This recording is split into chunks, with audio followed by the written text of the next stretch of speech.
आपने आपको आप में वर लिया, चेतना को स्वयं ही प्रखर कर लिया।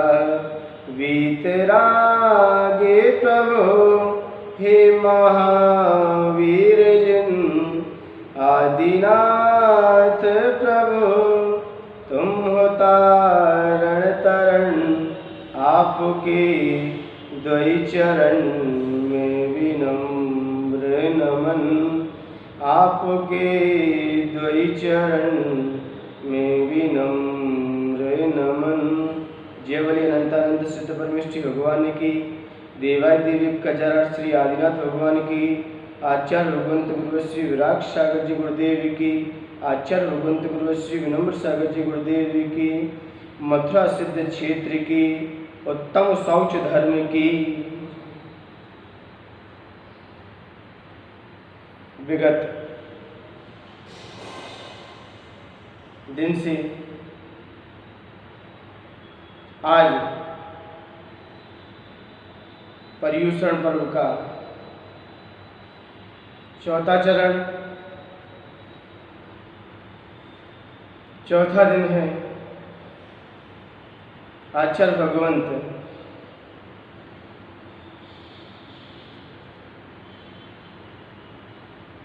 शुचोर भावा शौचम। आज उत्तम शौच धर्म का दिन है।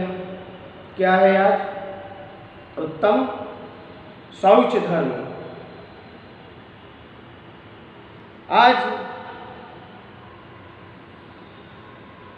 का एक हर जीव के अंदर पवित्रता हो, पावन हो, शुद्ध हो। आज का दिन बड़ा महत्वपूर्ण है, क्योंकि आज के दिन उन सारे जीवों को उत्तम शौच का उपदेश दिया, क्योंकि विगत दिन पहले कहा क्रोध क्यों आया जीव को? अपेक्षा की उपेक्षा ना हो तो क्रोध आ जाता है। यदि किसी से आपको डिमांड हो, वो आपकी पूर्ति ना हो तो व्यक्ति को क्रोध आता है। एक बात जरूर ध्यान रखना, क्रोध अपनों पे ही आता है, गुस्सा अपनों पे ही आता है। जिससे आपको चाहत है,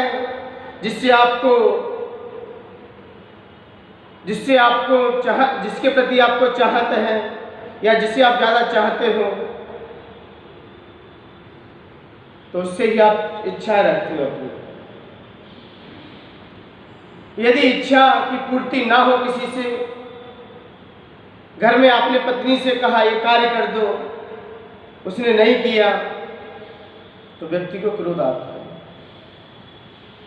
बच्चे को पढ़ाने का आपने संकल्प लिया कि बच्चे को अच्छे से पढ़ाना है, यदि बच्चा ना पढ़े, फेल हो जाए, तो पिता को क्रोध आता है। बच्चा पास हो जाए तो चार जगह अपनी कॉलर उठा के बोलते हैं देखो मेरा बच्चा पास हो गया।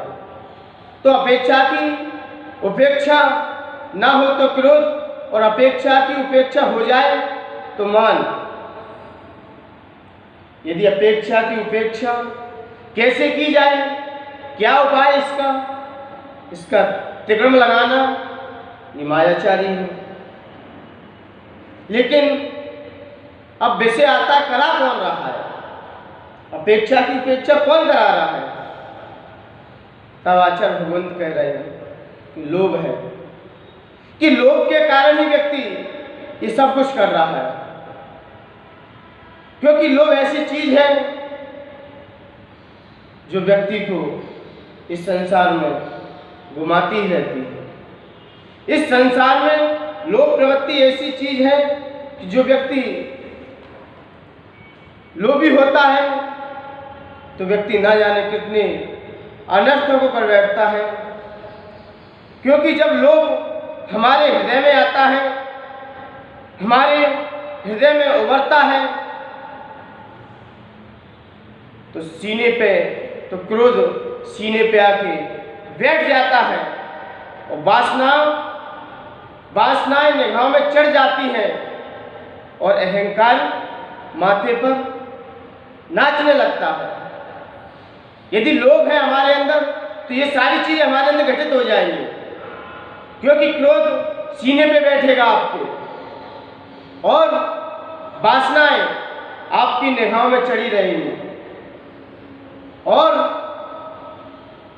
अहंकार आपके माथे पर नाचता ही रहेगा।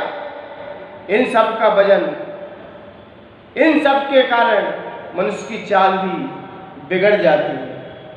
इन्हीं के कारण मनुष्यों की चाल भी डगमगा जाती है और यहाँ तक कि डगमगा जाती है कि आचार्य भगवंत कह रहे हैं कि लोभ के कारण ही व्यक्ति ऐसे ऐसे दुष्कर्म पाप को कर बैठता है जो उसे समाज में वह कार्य निंदनीय है, वर्जनीय है। लेकिन लोभ प्रवृत्ति जैसे ही हमारे दिल और दिमाग में छाती है तो ना जाने कैसे कैसे पाप हो जाया करते हैं। क्योंकि आचार्य भगवंत शमत शुभचंद्र आचार्य जो कि ज्ञानार्णव ग्रंथ में एक अपनी बात कह रहे हैं, जब उन्होंने जब कसाय का विवेचन किया, कसाय का जैसे विवेचन किया तो वहां पर लोभ प्रवृत्ति बैठी हुई थी, लोभ कसाय आ गई थी तो उसकी प्रवृत्ति समझा रहे थे कि लोभी व्यक्ति की क्या प्रवृत्ति होती है। तब आचार्य शुभचंद्र आचार्य भगवंत गाथा नंबर 70 और 71 के माध्यम से कसाय के चैप्टर में जब वो भव्य जीवों को संबोधन कर रहे, तब उन्होंने एक कारिका लिखी। उस कारिका में लिखा, स्वामी गुरु बंधु वृंदा नावलं वालस्य जीर्ण दीनादि व्यापद्य विगतो शंको लोभार्तो वित्तमाद्यते। आचार्य भगवंत ने अपनी इस कारिका के माध्यम से कहा, स्वामी गुरु, लोभ कसाय से पीड़ित हुआ व्यक्ति, लोभ कसाय रूपी वासना जिसके दिल और दिमाग में छा चुकी है, वह व्यक्ति गुरु, मालिक, बंधु, वृद्ध हो चाहे अपना हितैषी हो, और स्त्री हो चाहे बालक हो, तथा दुर्लभ हो, अनाथ हो जीव, इन सबकी निस्संगता से निस्संग होके लोभ कसाय की प्रवृत्ति के कारण इन जीवों का विघात कर बैठता है, इनको भी मृत्यु के घाट उतार दिया करता है। लोभी व्यक्ति के अंदर ऐसे ऐसे लोभी के हाथ से ऐसे ऐसे अनर्थ हो जाया करते हैं। तो मान्यवर, इसलिए तो आचार्य भगवंत ने कहा है कि लोभ पाप का बाप है, लोभ पाप का बाप है, क्योंकि लोभ के कारण ही व्यक्ति ना जाने कैसे कैसे अशुभ परिणाम को कर लिया करता है, अपने पैसे भी भ्रष्ट हो जाया करता है। क्योंकि एक मुझे कथानक याद आ रहा है, इसी संदर्भ में एक मुझे बहुत पुरानी घटना याद आ रही है। एक पंडित जी थे, बड़े विद्वान थे, प्रखंड विद्वान थे कि उनके समान दूसरा कोई विद्वान दिखना हमें इस धरती पर दुर्लभ था। लेकिन पंडित जी बनारस से 5 साल तक पढ़ के आए, अच्छी उन्होंने ज्ञान का अर्जन किया, ज्योतिष शास्त्र, न्याय शास्त्र, ऋग्वेद और गरुड़ पुराण आदि बहुत सारे शास्त्रों का उन्होंने अवलोकन किया। उन्होंने जब अवलोकन किया, जब वह नगर की ओर अपने नगर में आए, नगर में प्रवेश किया, तो पत्नी पास बैठी हुई थी। पत्नी को बड़ा खुशी हुई कि पति मेरे वापस लौट कर आ गए, और पति भी बड़ा खुश हुआ, क्योंकि 5 साल से कोई व्यक्ति बिछुड़ जाए और फिर एकदम आके आपके सामने मिले तो किसी का तो ठिकाना वैसे ही नहीं रहता है। तो मान्यवर, जब ऐसा चला तो पंडित, तो विद्वान की जो पत्नी थी, उसने पंडित जी से प्रश्न किया कि पंडित जी, आप बहुत आपने अध्ययन किया, बहुत आपने पढ़ाई की, हर क्षेत्र में आप निपुण हो। मेरा एक प्रश्न है, मेरा ये प्रश्न है कि पाप का बाप कौन है? क्या मेरा प्रश्न है, पाप का बाप क्या है? तो पंडित जी ने बड़ा सोचा, चिंतन किया, मंथन किया कि मैंने इतने पुराण पढ़ लिए, उन्हें ज्योतिष शास्त्र, ऋग्वेद और न्याय शास्त्र और नए और भी ग्रंथों का अवलोकन किया, लेकिन मैंने तो मनुष्य का बाप तो सुना है और त्रियंच का भी बाप सुना है कि त्रियंच का बाप कौन हो सकता है। हर प्राणी का कोई ना कोई बाप हुआ करता है, लेकिन नरक और देव का तो मैंने बाप सुना नहीं था। लेकिन पंडिताइन तो बोल रही है कि पाप का बाप क्या है। अब बड़ा टेंशन में पंडित जी बड़ा विचार करने लगे, अब इसका क्या आंसर है मेरे पास। उन्होंने कहा कि मैं सुबह इसका उत्तर दे दूंगा।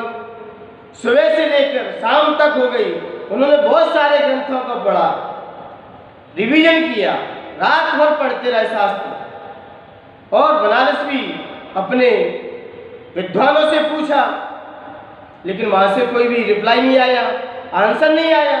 बड़ा टेंशन में थे पंडित जी। पंडित जी ने कहा, यदि मेरी पत्नी ने मुझसे प्रश्न पूछ लिया है, नहीं बताऊं तो मेरी विद्वत्ता कहाँ गई?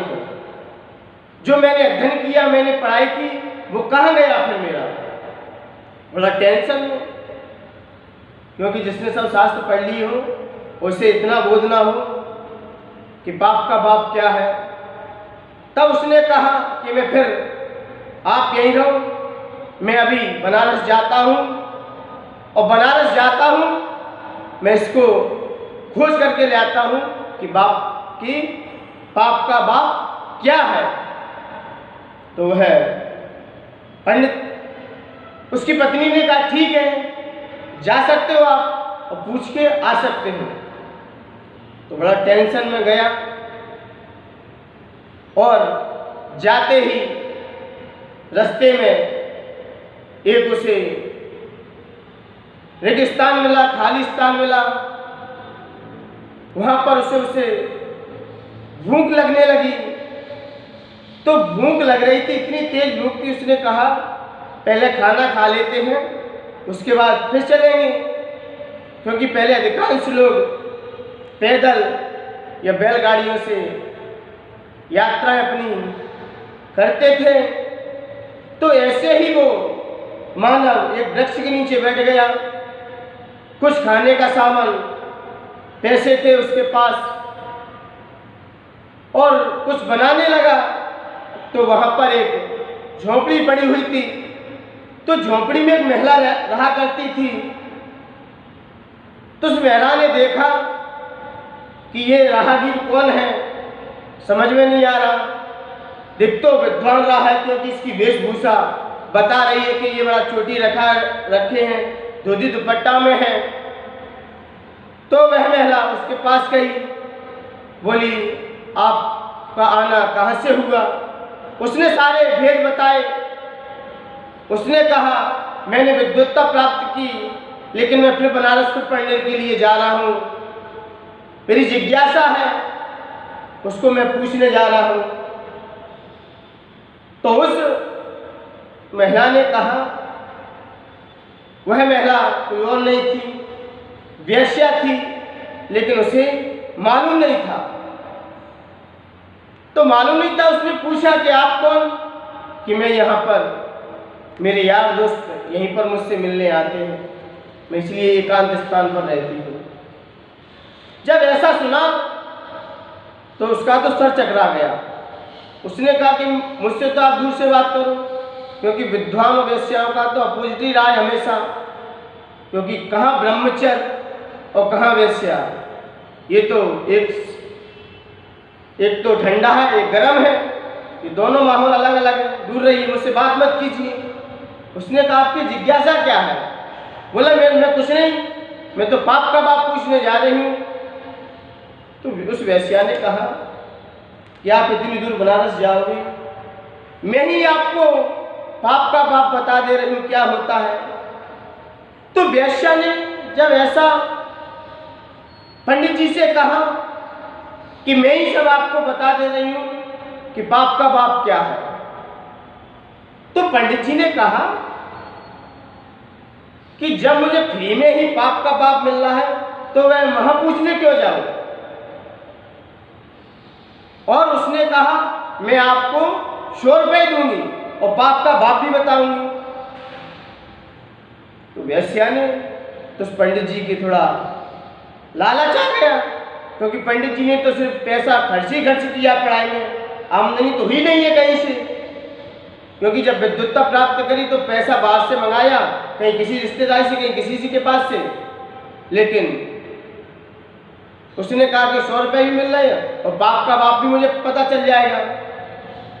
तो वह वहीं ठहर गया, लेकिन प्यास से व्याकुल था। वह पानी पीने के लिए जब गया तो उस वेश्या ने कहा मैं आपको 1000 रुपये दूंगी, मैं ही आपका पानी खींच के ला देती हूँ, आप इतना परेशान क्यों होते हो? क्योंकि आप तो मेरे लिए अतिथि हो, सम्माननीय हो, आदरणीय हो, और आपकी सेवा करने से मेरे भी पाप धुल जाएंगे। तो उसको और लालच आ गया कि उसे 1000 रुपये मिलने वाले हैं। तो उसने कहा ठीक है चलेगा। तो गया, तो जैसे ही पानी आया तो पानी से पहले सब कुछ गाया कि पानी को नहीं पीऊंगा मैं आपके हाथ को। तो उसने कहा आपको 1000 रुपये मिल रहे हैं और आपको पाप का बाप आपको यही पता चल रहा है, आपको वहां जाना नहीं पड़ रहा है, तो पानी पीने में क्या होता है? अरे दोष है, बाद में प्रायश्चित कर लेना आप, क्योंकि आप तो विद्वान हो, आपको उसका प्रायश्चित भी कर सकते हो आगे चल के। तो उसके अंदर और भी लालसा बढ़ती गई। तो पानी रखा, तो जैसे ही पानी पिया, अब पेट में चूहे तो उल ही रहे थे, क्योंकि भोजन तो किया ही नहीं था। तो उसने कहा मैं बाजार जा रहा हूँ, बाजार से कुछ आटा कुछ दाल वगैरह लेके आता हूँ, अपने लिए थोड़ा सा भोजन बना लेता हूँ। तो उस वेश्या ने कहा कि आप बाजार क्यों जा रहे हो, आप अपने पैसे खर्च क्यों कर रहे हो? मैं ही बाजार से जाती हूँ और आटा दाल वगैरह आपके लिए लेके आ जाती हूँ, क्योंकि उस दाल आटे में मैं तो घुस गई हूँ, तो बाजार से पैसे से आएगा तो आप खा लेना, और मैं आपको 500 रुपये 5000 रुपये और दे दूंगी, मेरे हाथ का सामान ले लेना। तो उसने कहा कि सामान भी मिल रहा है और 5000 रुपये मिल रहे हैं, और बाप के बाप का ही पता चल जाएगा कि बता देगी जब भोजन कर लूँगा तो पूछ लूँगा पाप का बाप क्या है, पहले भोजन तो कर लूँ। तो उसने कहा ठीक है लेके आओ। वेश्या सारा सामान लेके आई, सारी सामग्री लेके आई, उसके सामने रख दिया।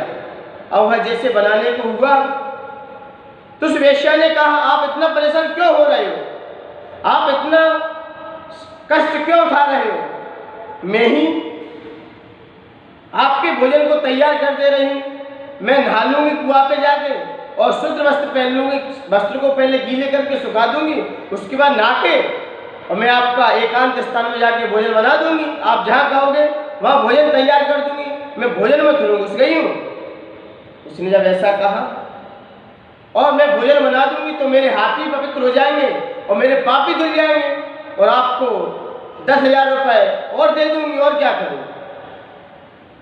तो पंडित जी को बड़ा और लालसा बढ़ती गई, बोले 10,000 रुपये मिल रहे हैं मुझे तो, और भोजन भी तैयार मिल रहा है, और प्रायश्चित में बाद में कर लूँगा, और पाप का बाप मुझे पता ही चल जाएगा, सारी चीज़ें मुझे फैसिलिटी में यहीं मिल रही हैं, तो मैं आगे क्यों बढ़ूँ।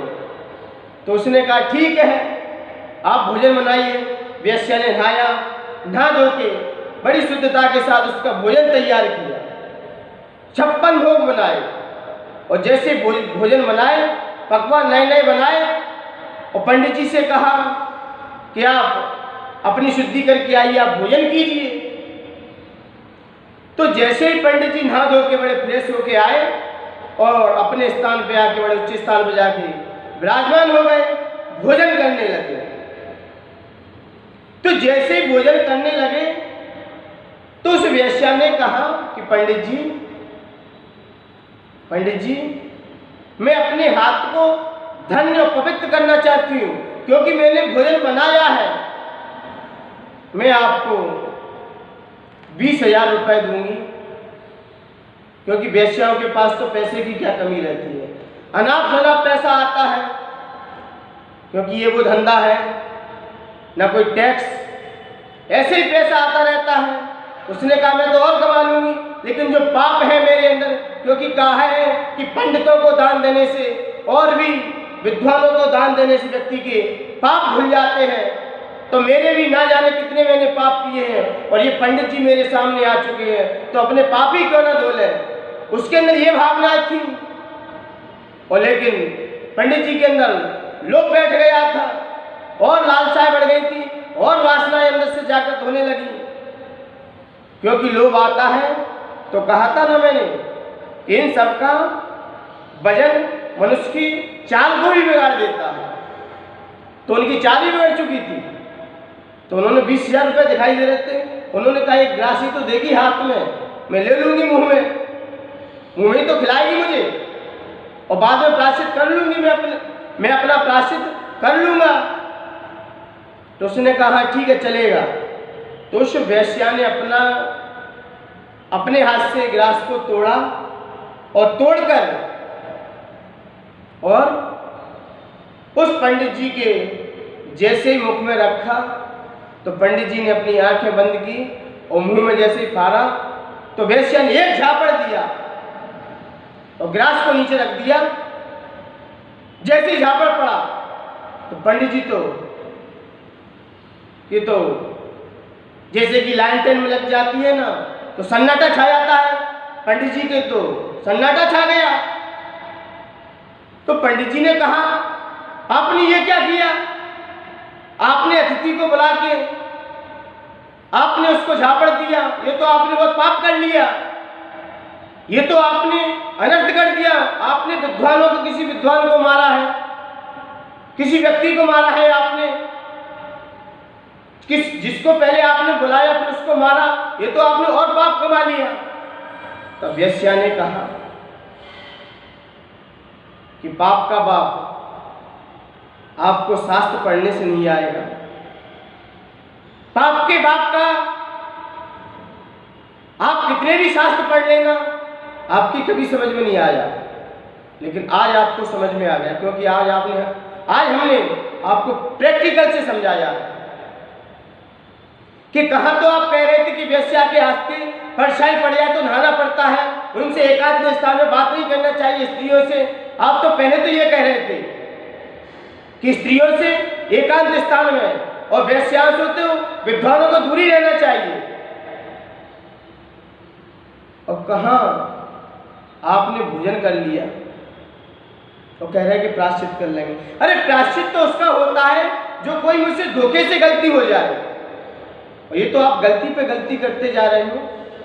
आप विद्वान कहाँ रहे, आप तो नीच हो, क्योंकि ये प्रवृत्ति लोग की नीच लोगों के लिए हुआ करती है। अब समझ में आ गया पाप का बाप क्या है। व्यक्ति धन दौलत के कारण अपने पद की भी गर्व नहीं रखता, अपने पद को भी उल्लंघन कर देता है। मान्यवर, ये पद मिला है, लेकिन पद मिला है, आप पद की अपनी गरिमा रखिए, थोड़ा उसका पद की सम्मान कीजिए। और सबसे बड़ा पद तो आपको मनुष्य पर्याय मिली है, ये भी कोई मामूली पद नहीं है। मनुष्य पर्याय आपको मिली है, ये भी बड़ी अमूल रत्न है, इसको भी ऐसे ही मन निकाल दीजिए। मान्यवर, जब उसके पाप का बाप मालूम पड़ा, तब उसे फीलिंग हुआ कि वास्तव में लोभ ही पाप का बाप है। जिसके अंदर लोभ लालसा है, लोभ लालसा भर चुकी है, तो व्यक्ति ना जाने कैसे कैसे पापों को कर बैठता है। आचार्य भगवंत ने कल कहा था कि लोभ कसाई क्या है, जो आत्मा की विशुद्धि को, आत्मा के परिणामों को बिगाड़ देती है। क्या क्रोध नहीं बिगाड़ता आत्मा के परिणामों को? क्या मायाचारी नहीं बिगाड़ती आत्मा के परिणामों को? क्या मान कसाई आत्मा को शुद्ध नहीं करती? क्या लोभी कसाई है जो अशुद्धता या अपवित्रता को अंदर प्रकट होती है? क्या ये लोभी कसाई है क्या, जो आत्मा में अशुद्धता, अपवित्रता और अशुचिपना पैदा करती है? ये प्रश्न जटिल है थोड़ा। क्रोध आने से क्या विशुद्धि नहीं बिगड़ती? क्या मान आने से विशुद्धि नहीं बिगड़ती? क्या मायाचारी करने से विशुद्धि नहीं बिगड़ती क्या? तो लोभ को ही क्यों कहा कि यही आत्मा में अशुद्धि फैलाता है? क्योंकि आज अशुचि है, आज क्या है? शौच धर्म है। जब लोभ का त्याग होगा तब शौच धर्म हमारे अंदर आएगा। क्योंकि लोभ बैठा है तब तक हमारी आत्मा भी अशुद्ध है, अपवित्र है और अशुद्धता को प्राप्त है। प्रश्न तो जटिल है, क्योंकि वास्तव में देखा जाए क्या मोह, राग, द्वेष और भी कसाई है, लेकिन लोभ को क्यों रखा? तो जब सिद्धांत की दृष्टि से चिंतन आया, मंथन आया कि लोभी कसाई ऐसी कसाई है जो 10वें गुणस्थान तक साथ में रहती है जीव की। सिद्धांत की दृष्टि से चिंतन आता है कि लोभी कसाई ऐसी है जो उसका अंतिम परास्त किया जाता है। मुनिराज, लोभ कसाई को अंत में उसको नष्ट करते हैं। 24 कसाई तो पहले ही निपटा देते हैं, लेकिन लोभ कसाई 10वें गुणस्थान, जो जिसे कहा है सूक्ष्म लोभ, सूक्ष्म सांप्राय, जो 10वां गुणस्थान होता है उसका नाम ही है सांप्रामिक कसाय, सूक्ष्म लोभ कसाय रह गई जिसके अंदर, वह 10वां गुणस्थान वहां बनता है। यदि किसी राजा पे आक्रमण करना हो, किसी राजा को परास्त करना हो, तो सबसे पहले किसको परास्त किया जाता है? उसके सारे सैनिकों को, उसकी प्रजा को, उसके बॉडीगार्डों को पहले नष्ट किया जाता है। राजा तो बाद में जाता है, राजा की मृत्यु बाद में होती है। रामचंद्र जी और लक्ष्मण का जब युद्ध रावण से हुआ, तो सबसे पहले उसने सारी प्रजा को, सबसे पहले रामचंद्र और लक्ष्मण जी ने पहले प्रजा को नष्ट किया, प्रजा को विलीन किया, सारी प्रजा को विलय कर दिया। अंतिम में रावण को बचा। तो मान्यवर, हमारा कहने का अभिप्राय यह है कि पहले अपने अंदर से सारी कसाई तो पहले हट जाएंगी, लेकिन ये सारी कसाई करा कौन रहा है? ये 25 कसाई में प्रधान कौन है? तो मान्यवर, वह लोभी कसाई है। लोभ कसाई के कारण व्यक्ति ना जाने कैसे कैसे पापों को इन हाथों से कर देता है। तो इसीलिए लोभ कसाई हमारे अंदर से यदि भाग गई, तो ये कसाई तो अपने आप भग जाएंगे। ये कसाई को आपको परास्त नहीं करना है, लोभ को हटाइए, ये कसाई तो अपने आप भगेंगे। क्योंकि पहले मोहिनी कर्म प्रधान है। कर्मों का राजा क्या है? मोहिनी कर्म है। और मोहिनी कर्म जैसे ही हटते ही सारे कर्म तो अपने आप ढीले पड़ जाते हैं। क्योंकि कर्मों में प्रधान है तो मोहिनी कर्म है, इंद्रियों में प्रधान है तो रसना इंद्रिय है, और गुप्ती में यदि प्रधानता है तो मन गुप्ती है। जिसने मन गुप्ती को नष्ट कर दिया तो वचन गुप्ती और कार्य गुप्ती इतनी कार्यकारी नहीं है जितनी मन गुप्ती कार्यकारी है। क्योंकि मन से ही व्यक्ति ना जाने कैसे कैसे पापों को कर लेता है बैठा बैठा। चाहते कितनी है इसकी जिंदगी में, मानव की जितनी उम्र नहीं है उतनी इसकी चाहते इच्छाएं भरी पड़ी है। अंदर इतनी विकलताएं हैं, इसके अंदर इतनी वासनाएं भरी पड़ी है कि जिसकी कोई अथाई नहीं है। इतनी गहरी है इसकी इच्छाएं, इतनी वासनाएं हैं इसके अंदर।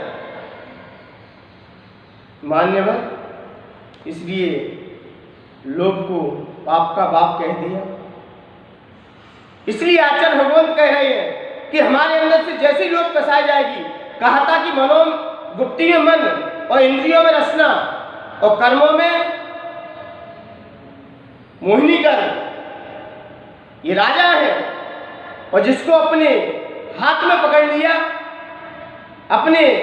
इनको अपने बस में कर लिया, वही व्यक्ति अपने अंदर शुद्धता और पवित्रता और उस आत्म स्वरूप को लग सकता है। बाकी सब तो ये सब ढोल ढमाचे हैं, सिर्फ चर्चाएं हैं हमारे अंदर। लेकिन जब तक हमारे अंदर लोक प्रवृत्ति बैठती है, आप कितनी भी कथाएं कहते रहना, कितने भी प्रवचन देते रहना, इससे होता ही क्या है? आजकल ये लोक प्रवृत्ति गृहस्थों के अंदर तो देखी जाती है, लेकिन आज कुछ संत पुरुषों में भी दिखने लगी है कि ख्याति लाभ पूजा में इतने आगे बढ़ते जा रहे हैं कि जिसकी कोई सीमा ही नहीं है। अपने पद की भी गरिमा नहीं रख रहे, लेकिन ख्याति लाभ पूजा के चक्कर में ना जाने गुरु की आज्ञा का भी उल्लंघन कर देते हैं। क्या है इन लोगों के अंदर? बाहर से तो मजहबी चोला पहने हैं, लेकिन अंदर ये भरे पड़े हैं। मान्यवर, ये ख्याति लाभ पूजा ये भी लोभ की प्रवृत्ति है। यदि आपके अंदर ख्याति लाभ पूजा प्रतिष्ठा की इच्छा आपके अंदर बैठी है, तो आप ये मत समझिए कि मैं साधु हूं। आप भी ये समझिए मैं भी एक गृहस्थ के समान ही हूं। भले ही बाहर से दिख रहा हूं, लेकिन अंदर क्या है? साधुता बाहर से नहीं आती, साधुता और सज्जनता अंदर से होना चाहिए। अंदर से हमारे अंदर जितनी सरलता सहजता होगी, इच्छाएं नष्ट होंगी हमारे अंदर, तो हम उस लक्ष्य को भी प्राप्त कर सकते हैं जिस लक्ष्य के लिए हमने घर परिवार छोड़ा, जिस लक्ष्य के लिए मैंने माता पिता छोड़े, संसार छोड़ा, सर्दी गर्मी को सहन किया, अब हम उनमें ही उलझ गए। तो क्या किया हमने? तो मान्यवर, अपने लक्ष्य पे आइए, उस आत्मा के सुख को भी रखिए कि हमारे अंदर भी तो लोभ नहीं है। तो लोभ कसाय में प्रधान है। सारी कसाय को देखा जाए, जब चिंतन किया 24 कसाय को, आज मैंने क्रम से एक कसाय को घटित किया, चाहे क्रोध हो, चाहे मान हो, चाहे माया हो। मैंने कहा क्रोध कौन करा रहा है, मान कौन करा रहा है, मायाचारी कौन करा रहा है मुझसे? तो आंसर निकल के आया कि लोभ ही ऐसा है जो सारे कार्यों को किया करता है। तो मान्यवर, इसलिए आचार्य भगवंत ने, नेमीचंद सिद्धांत चक्रवर्ती जैसे आचार्यों ने जब सिद्धांत ग्रंथ लिखे, तब उन्होंने जब बंध विच्युति का प्रकरण आया तो लोभ कसाई 10वें गुणस्थान में उसकी बंध विच्युति होती है। फिर उसके बाद व्यक्ति अकसाई हो जाता है, क्योंकि गुणस्थान किसे कहते हैं? मोह प्लस योग के समावेश को गुणस्थान कहते हैं। गुणस्थान मतलब हमारा स्थान क्रम से बढ़ता हुआ होना, परिणाम हमारे जैसे जैसे होंगे वैसे वैसे हमारे गुणस्थान बढ़ते हुए होंगे और कसाएं 10वें गुणस्थान से नष्ट हो जाती हैं और फिर लास्ट में 14वें गुणस्थान में योग का निरोध होता है। इसलिए योग प्लस कसाय बराबर गुणस्थान हुआ करते हैं। तो कसाय हमारी 10वें गुणस्थान में विलीन हो जाती है, उसके बाद योगों को क्रम से नष्ट किया जाता है। मान्यवर, आज लोक कसाय का प्रकरण है तो आचार्य भगवंत ने सिद्ध कर दिया, शुचोर भावौ शुचम, शुचोर भावौ शौचम, यानी कि शुद्धता हमारे अंदर आना, पवित्रता हमारे अंदर आना और अशुचिपना हमारे अंदर से हटना, यही हमारे अंदर ये तीनों चीज हट जाएंगी तो आत्मा तो पहले से ही शुद्ध है। आपको उसको शुद्धता नहीं करनी है, वो तो पहले से ही पवित्र है, पावन है, लेकिन उसको अपवित्र और अपावन किया किसने, इस पे विचार करने की जरूरत है। क्योंकि कसाय के साथ कसाय की मेन जड़ कौन है, और अंदर गहराई में आ जाइए, कसाय को बढ़ावा कौन देता है, इंद्रियां। क्योंकि इंद्रिय और मन यदि ये इसके बस में हो गए तो कसाय भी निष्क्रिय हो जाती हैं, विलीन हो जाती हैं। इसलिए अशुचिपना हमें बाहर से शुद्ध होने की जरूरत नहीं है। बाहर से व्यक्ति नहा लेता है, धो लेता है, बोलता हम तो शुद्ध हो गए, और अंदर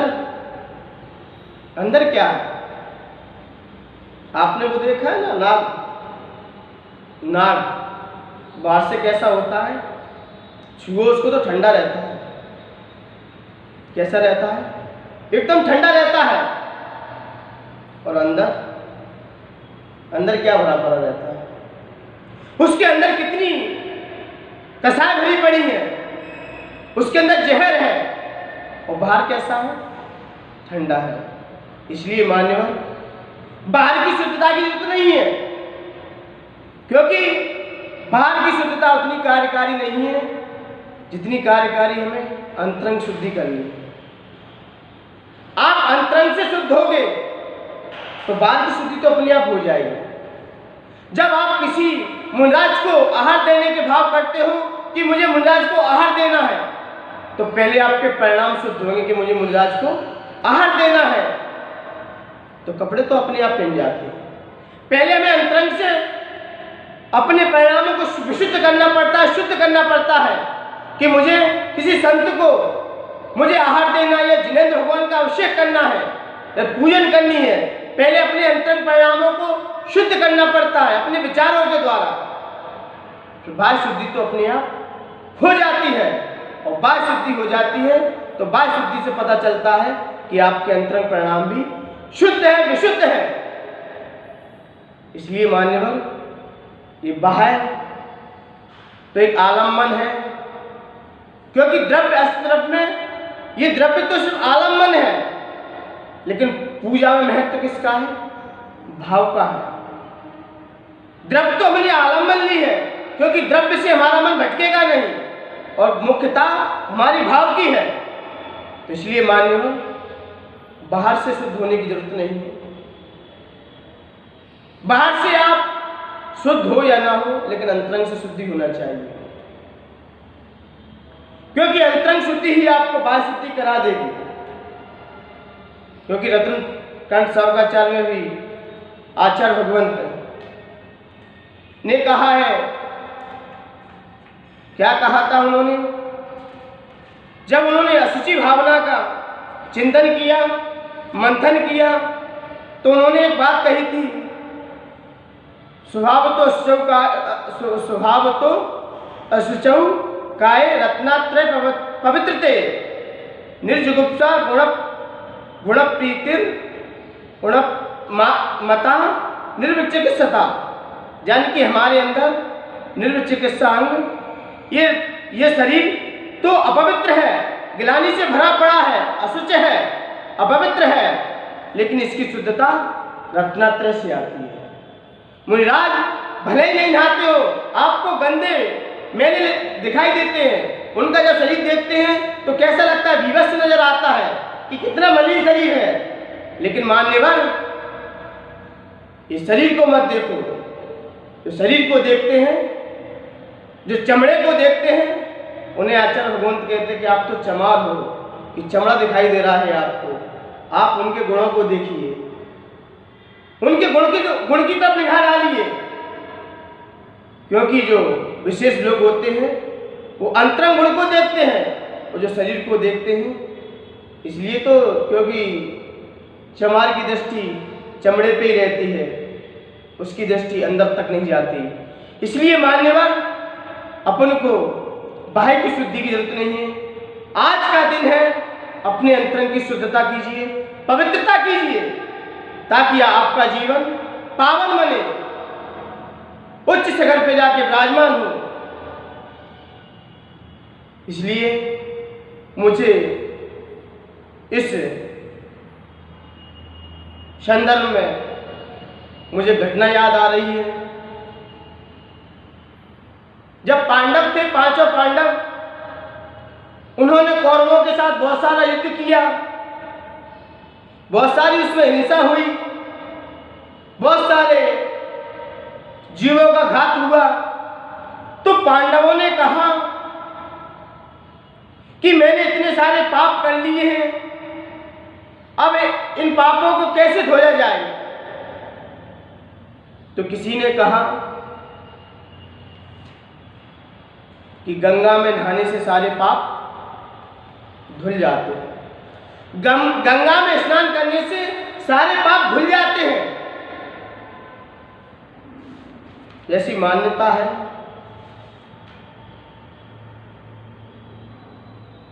आपको भी जरा विचार आ रहा होगा कि सुना तो ऐसा ही है। तो पांचों पांडवों के चिंतन विचार किया कि मैं गंगा में नहाने जा रहा हूं ताकि मेरे सारे पाप धुल जाए। तो भगवान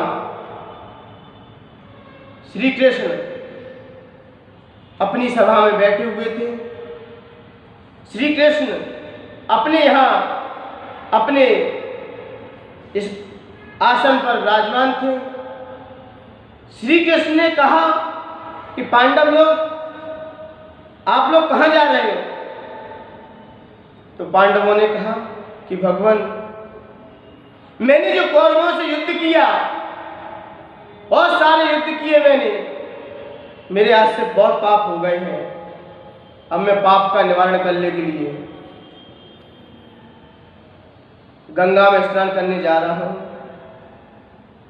तो श्री कृष्ण ने कहा, आप स्नान करने जा रहे हो, इस तुम्बी को भी ले जाओ।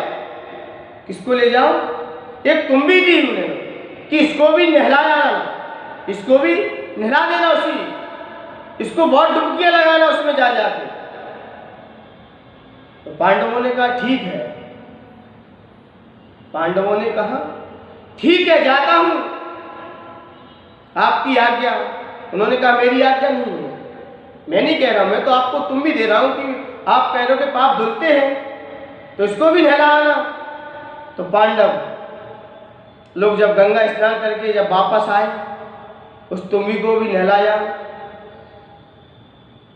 तो जैसे ही नहलाया तो श्री कृष्ण के सामने जब उपस्थित हुए पांचों पांडव, तो उन्होंने कहा कि आप गंगा नहाया है, गंगा स्नान हो गया। तो पांडवों ने कहा हो गया। तो जैसे तुम्बी उनके सामने रखी, तो श्री कृष्ण ने उस तुम्बी को लेके अपने कुछ सैनिकों को आदेश दिया, अपने संघ के लोगों को आदेश दिया इसकी सब्जी बनाई जाए। और जैसे ही उसकी सब्जी बन के आई और सारे पांडवों को वो सब्जी खिलाई गई क्रम क्रम से, तो पांडव तो थूकते फिरे उस सब्जी को, बोले ये क्या कर दिया आपने मेरे साथ। थोड़ा सा अंदर कुपित हुए, क्योंकि बात से कुछ कह नहीं सके, तो थूकते फिरे। तो श्री कृष्ण ने कहा क्या हो गया। श्री कृष्ण ने कहा क्या हो गया। तब उन्होंने कहा कि कुछ नहीं हो गया, ये तुम भी तो कड़वी लग रही है। तो श्री कृष्ण ने क्या क्या, आप गंगा स्नान करने गए, क्या तुम भी को नहीं नहलाया आपने? ये तुम भी ले गए थे क्या, इसको स्नान नहीं कराया आपने? कि हाँ मैंने 10 बार इसको डुबोया, मैं तो एक ही बार नहाया, लेकिन मैंने इसको बार बार उस गंगा में 10 बार डुबो के और निकाल के लेके आए। तो श्री कृष्ण ने कहा इसकी कड़वाहट क्यों नहीं गई? जब इसको आपने नहलाया तो इसके अंदर की कड़वाहट क्यों नहीं गई? तो पांडव बोले कि गंगा में तुम भी स्नान करने से उसके अंदर की कड़वाहट क्यों चली जाएगी, वो तो बाहर से नहाया इसने। तो श्री कृष्ण ने कहा बस मैं इतना ही आपको समझाना चाहता हूं कि मान्यवर, ये बाहर से स्नान करने से, बाहर से ये मजहबी चोला पहनने से, ये बाहर से संत बन जाना, ये तो तुम भी के ही समान है। जब तक हमारे अंदर से लोभ कसाय बाहर नहीं आएगी, जब तक पाप का बाप बाहर निकल के नहीं आएगा, तो आपके अंदर भी शुद्धता कैसे आ सकती है, कैसे पवित्रता आ सकती है, और कैसे आपके पापों का नष्ट हो सकता है, कैसे आपके पाप विलीन हो जाएंगे। जब पांडवों को अब बोध हुआ कि मैंने जो पाप किए हैं गंगा में स्नान करने से नहीं होंगे, तब श्री कृष्ण ने कहा कि आप पूरे नगर को भोजन कराइए। तब श्री कृष्ण, तब गौतम स्वामी की वाणी ने कहा कौन से गंगा में स्नान करने से व्यक्ति के पाप धुलते हैं?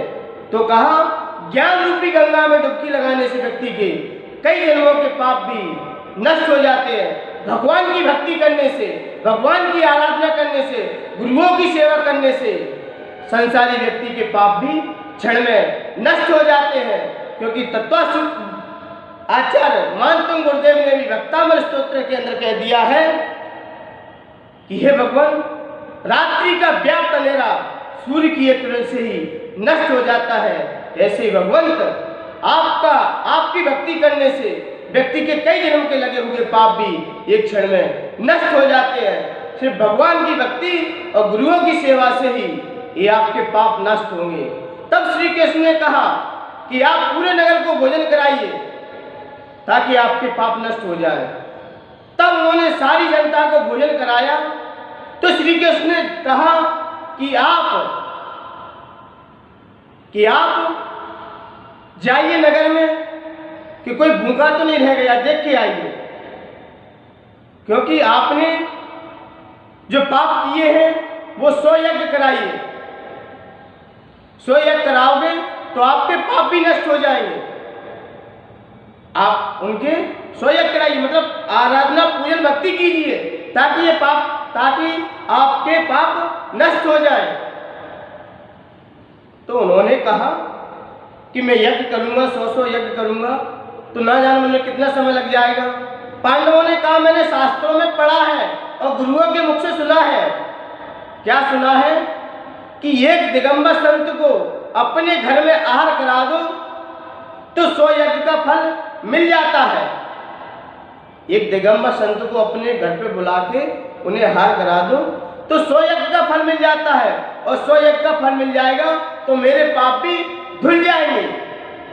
तो पांडव भी जरा दिमाग के तेज हो गए, क्योंकि संगति का असर पड़ता ही है, क्योंकि बुद्धि खुलने लगी। तो उन्होंने कहा कि संत को बुला के लाया जाए, संत को घर पे आहार किया जाए ताकि मुझे यज्ञ का फल मिलेगा, मेरे पाप भी नष्ट होंगे। तो जैसे ही उन्होंने भीम को भेजा, सबको क्रम क्रम से भेजा। संत ऐसे नहीं आते हैं, संत ऐसे नहीं आते हैं। तो उन्होंने कहा कैसे आते हैं? तो जब विचार किया, क्रम क्रम से गए कि मेरे घर पे आहार करने चलिए, आपको आहार आप ही रह गए हो। तो उन्होंने कहा मैं जिस घर में आहार करता हूं, जिसके यहाँ पर 100 यज्ञ हो चुके हो, मैं उसी के पास आहार करने जाता हूं। तो पहले 100 यज्ञ कीजिए, उसके बाद मैं आपके यहाँ आऊँगा। जब मुनिराज ने भी ऐसा कहा कि 100 यज्ञ कीजिए तब मैं आपके पास आऊँगा, तो बड़ा चिंतित पांडव भी टेंशन में हो गए। पांडव भी चिंतन मंथन करने लगा, क्या किया जाए। फिर उन्होंने द्रौपदी को भेजा, उन्होंने अपनी पत्नी को भेजा। तो पत्नी ने कहा कि मुनिराज आप मेरे घर की ओर प्रस्थान कीजिए। तो मुनिराज ने कहा मैं आपके घर ऐसे नहीं जा सकता, पहले स्वयं कीजिए। तब द्रौपदी ने कहा कि मैंने भी शास्त्र में पढ़ा है कि एक बार दिगंबर संत के दर्शन करने से, बड़े भक्ति भाव से दिगंबर संत के दर्शन करने से स्वयं का फल प्राप्त हो जाता है। तो क्या ये शास्त्र में गलत लिखा है क्या? तब संत की भी आंखें खुल गई कि हाँ, वास्तव में एक दिगंबर संत के दर्शन करने से स्वयं का फल मिल जाता है। तब वह सीधे सीधे उनके नगर की ओर चल दिए। जैसे ही नगर में प्रवेश किया, क्योंकि कहा है कि स्त्री की बुद्धि तो वैसे ही तेज हुआ करती है, वैसे ही चतुर हुआ करती है। तो मान्यवर जब मुनिराज गए, आहार किया और सारे पाप धुल गए। मतलब मुनिराज के दर्शन करने से स्वयं का फल मिलता ही है, लेकिन उनको आहार दान आदि देने से कई जन्मों के पाप भी नष्ट हो जाते हैं। इसलिए मान्यवर अपने पापों को नष्ट करना है, पापों को गलाना है, तो हमारे अंदर से थोड़ा थोड़ा लोभ का त्याग कीजिए। हम जैसे जैसे लोभ का त्याग करते जाएंगे तो हम भी एक दिन उच्च शिखर पर जाके विराजमान हो जाएंगे और कोई दूसरा रास्ता नहीं है। क्योंकि लोभ हमारे अंदर ऐसे ऐसे अनर्थों को कर देता है जिसकी कोई सीमा नहीं है। इसलिए किसी ने कहा है, आशा पास महादुखदानी। आशा भी नहीं होना चाहिए हमारे अंदर। सुख पावे संतोषी प्राणी। यदि हमारे अंदर से आशाएं निकल जाए, इच्छाएं निकल जाए, वासनाएं बाहर निकल जाए, आपको सिर्फ एक ही निकालने का तरीका है। सिर्फ हमारे अंदर से लोभ प्रवृत्ति जितनी कम होती जाएगी उतनी हमारे अंदर से आशाएं ये सब अपने आप विलीन होती चली जाएंगी। हम भी एक अपने स्वरूप को लग के शुद्धता को प्राप्त होकर एक अपने शास्त्र सुख को प्राप्त कर सकते हैं। इसलिए मान्यवर ये लोभ कसाई को आपने समझा, जाना, थोड़ा थोड़ा कम कीजिए, क्योंकि ये थोड़ा थोड़ा लोभ हमारे अंदर से जाता जाएगा। हम भी अपने स्थान को प्राप्त कर लेंगे। इन्हीं पवित्र भावनाओं के साथ जय बोलिए आचार्य भगवंत गुरुवश्री विराट सागर जी गुरुदेव की, आचार्य भगवंत गुरुवश्री विनम्र सागर जी गुरुदेव की, उत्तम शौच धर्म की। इसकी जाप है ओम ह्रीम उत्तम शौच धर्मांगाहे नमः। ओम ह्रीम उत्तम शौच धर्मांगाहे नमः। ओम ह्रीम उत्तम शौच धर्मांगाहे नमः।